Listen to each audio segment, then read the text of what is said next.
அதை கொண்டார். இப்படி அங்கு தவம் இருந்து அந்த தவத்தினுடைய சிறப்பை ஐயா அருள்வாளிப்பதற்கு அவர்களை சோதிக்கிறார். தெள்ளு மூட்டை நண்டை எல்லாம் ஏவப்படுகிறார். அதையெல்லாம் அந்த மக்கள் கருணையோடு வெற்றி கொண்டு மீண்டும் அவர்களுக்கு வலுவூட்டும் விதமாக அந்த துயல் கவசானது 6 மாதம் முட்டப்பதி அருள்தலத்தில் ஐயா அருள்கின்றார்.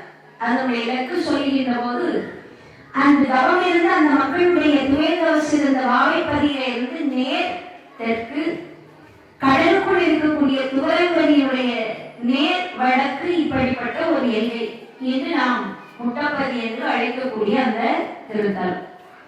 அந்த எல்லையிலே போய் அமர்ந்தார்கள். இன்று கூட அந்த இம்சைப்பட்ட சிறப்பினுடைய அடையாளமாகத்தான் சுவாமி தொப்பிலே இருந்து முத்துக்குடை ஊர்வலமாக முட்டப்பதி சென்று தீர்த்தமாடி அங்கு உச்சிப்பாட்டு ஓடி மகிழ்ந்து அன்னம் குடித்து மறுபடியும் ஐயா தவத்தனமாகி சுவாமி தொப்பிலே வந்து அமரக்கூடிய ஒரு அருள் பெறும் நிகழ்வானது இன்றளவும் நடைபெற்றுக் கொண்டிருக்கிறது.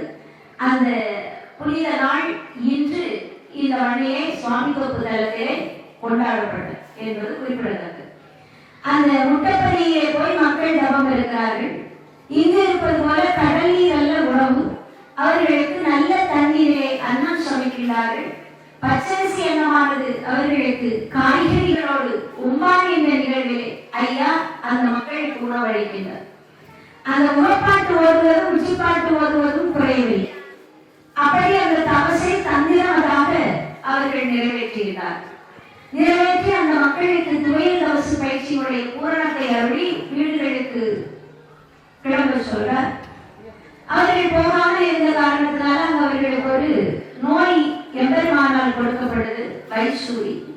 அதிலே சில பேர் கண் தெரியாமல் காது கேளாமல் இருந்த காரணத்தினாலும் ஒரு சில உயிர்கள் மடிந்த காரணத்தினாலும் இனியும் நாம் இருந்திருக்க கூடாது, நம்ம இடத்துக்கு போயிடும் ஐயா சொன்ன மாதிரியே என்று ஐயா தவமிருந்த சுவாமி தோப்பு தலத்திலே வந்து அங்கு நடந்த அவர்களுக்கு ஏற்பட்ட நிகழ்வுகளை எல்லாம் சொல்லி விடுகிறார்.